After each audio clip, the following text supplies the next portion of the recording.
Hi, everyone, and welcome to another edition of PYA Crew Spotlight.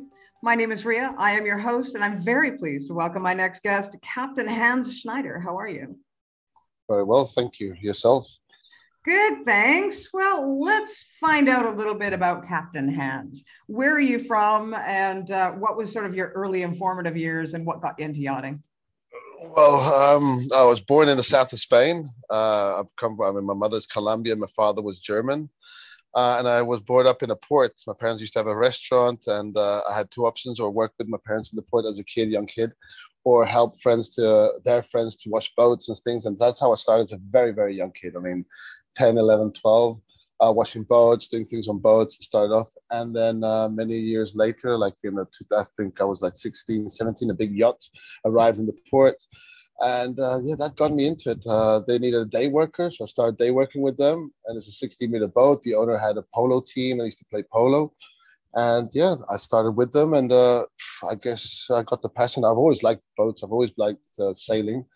I've done sailing myself as a young kid. So yeah, I decided just to try this adventure on this big boat. And that's what I started. I did my tickets and I started moving on from there, from being just a deckhand to engineer, and then just moving on. Now, back when you first started, there wasn't quite as many hoops to jump through as there is today. No, it was very, very different. I mean, boats were normally run by the military. It was expats or ex-military. I mean, Capella Sea was 97, 96. And it was run by all ex-military people, all people who'd been expats in the military service, engineers, captains, this and that. And it was only run by them. There was no high-end luxury. There was the high-end luxury, but there wasn't this tickets which you used to get now, all these sporting tickets and yacht masters and things like this, which would make it much easier, the entry. I mean, agencies and this and that did not exist at all. I mean, like Blue Waters or any other agency it just did not exist. It was, you would walk onto the boat or get up to the boat or meet the crew one night at a place, and then just ask them if you could work. You'd work for free the first few days, and then if you were valid, they'd take you on and start paying you a fee as a day worker, and then it'd move on. Obviously, the rates were very different then, and it was all very different. Very, very different, yeah. So for you, what is it about yachting that has kept you in the industry for so long? What are the benefits, do you think, that yachting offers to somebody? Well, I believe the first thing of all is you can't do it for the money. That's definitely not. There's a lot of people say you earn a lot of money. Yes, you do. But if you start calculating the hours you put in for what you get at the end of the month, sometimes salary doesn't really compensate. It's more of a passion thing, something which you really enjoy, with something which you strive to always be better, to learn more, because obviously, I don't know in other worlds, but in the yachting industry, you can never stop learning from the sea. The sea will always show you new things and new experiences. And you can say, oh, I've been doing this for 40 years, but I still learn daily. I learn from younger people. I learn from older. You learn from everybody in this industry. So it's an industry which always keeps you on your tiptoes and always shows you new things. And as old you think and as much experience you think you have, especially now with all this new technology and everything running through Wi-Fi and through Bluetooth and this, it's just mind-boggling what you get to do with boats. It's before you had to start the engine, put into gear and go. Now you got to deactivate this and activate that, and it's just another world. But if you do it, you must do it because you love it. It's not because money or because it's a fashion thing or because it's cool. No, it's because you really like to do it. So for all of those newbies coming in, greens that are coming in and they're looking to get into yachting because they think it's a great gig, what kind of advice would you give to them? That they must really like the job. It's not because it's a fashion thing or because you're out in the air and you don't want to be in an office. It's not because of that. I think it's because you really like to sail and you like to be on boats. I've liked electronics. I've liked mechanical things. So I started like getting the captain's tickets. Then I went for engineer's tickets. So at the end of the day, it's going to be a world which really creates a passion in you, which really creates you to want to, you get up every day, say, wow, what's it today? What's going to happen? That's so many things you don't get in an office. But at the same time, you must really like it. It's not like you just do it just because of, oh, my friend's done it and he's making a lot of money on it. No, because money, it's not the thing. It's what makes you get better. It's what you strive for and what you have a passion for, not money. Money can make money doing anything. So I don't know. Well, I mean, in today's day and age, there are so many crew out there, and a lot of them are all looking for the same job. Now, as a captain, you have a unique perspective. What would you say to those out there that are looking for work? As the captain, what is it that sets those people apart that you consider hiring? Oof, yeah, that's a good question. Yeah, there's the kind of person who just wants to keep on, is eager to learn. There's some people who just work 9 to 5, and then they're just, if they get told something, they'll do it. And then there's others which will just want to research that extra little bit to learn more. And then also boats. Most of the boats is have a good order, have everything put in proper places, have everything marked, and be a really ordered person. Go back to your place and your workstation to be always the best ordered.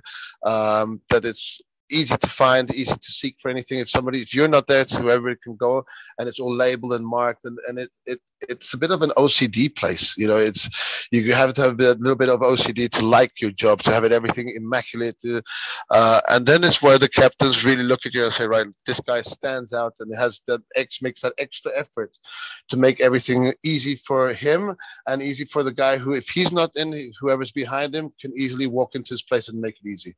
And that's what we really look at. People who have a lot of eye for detail, who strive to get things done in the perfection.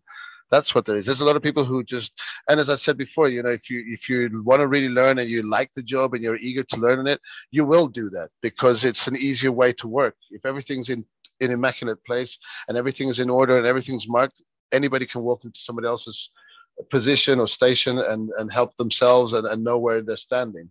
Whereas if you're a bit of a chaotic guy, you're just not going to be all that good. And obviously then that's going to stand up onto the other partners, and they're going to see back and they're going to go, oh, well, this guy's not as ordered as the other one.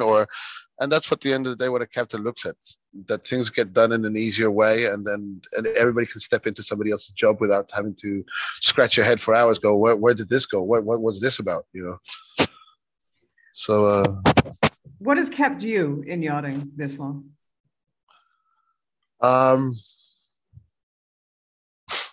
I don't know. I just love doing it. The interest of having crew. I mean, learning from crew is another thing. It's like, 46 people say, you don't have kids. I say, well, I don't have kids because I've got all this crew and they're my kids. They're not my kids, obviously. But there's people, there's some people who want to come. You can see them so eager or learning. And they're going to be with you for many years, but they're going to leave one day because they're getting so much better that one day you just hope for them to be like you, or I don't know, I don't know. I like people to learn from me, to one day take over from me, and that's what's kept me in. Just hang around young people and people who like to work in the same industry, who don't like to have four walls around you, and that your office is the sea. The sea and 18 hours work, not 8. So that's the difference. So there's a bit of a balance there, which you really have to take in account and say, do I really want to have a beautiful view to the sea and then work 18 hours, or do you want to just have an office, work 9 to 5 and go home and have the weekends off and have the summer holidays, which we never do. This is the summer, is you don't have a summer, you don't have holidays. So no, I guess the summer is when you've got to make hay while the sun shines, right? Yeah, that's it. Well, it's the thing that the sun shines here, then it shines over the Caribbean, and you got the Pacific, then you got it always shines somewhere. But so it's I don't know. If you like this, if you like the industries because you like socializing with people, I don't know. I've been in boarding schools as a kid, so I always liked being in boarding schools, and this is like an extension of my school years, but as a teacher and a boarding school at the same time. So it's I don't know how to explain it. It's a thing you love. If you love it and you're born with it, you do. I mean, but as I said, don't do it as a fashion thing, or just because your friend heard that your neighbor went off overseas and then makes a bunch of money, doesn't mean you're going to do the same, or that you're going to be taken on. Maybe he has the passion for it and then you don't. Right.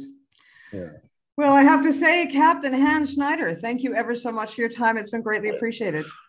It's a pleasure. It's a pleasure. Hope to talk soon with you. Yes, well, we'll make sure to include some details in order if somebody wants to ask you some questions at a later date. We'll make sure to include those details down below No this interview problem. when it airs. Okay. Well, Ria, thank you very much for having me, and we'll keep in touch. For sure. Once again, you've been watching another edition of PYA Cruise Spotlight right here on Yachting International Radio. My name is Ria. I have been your host. We'll see you again next week.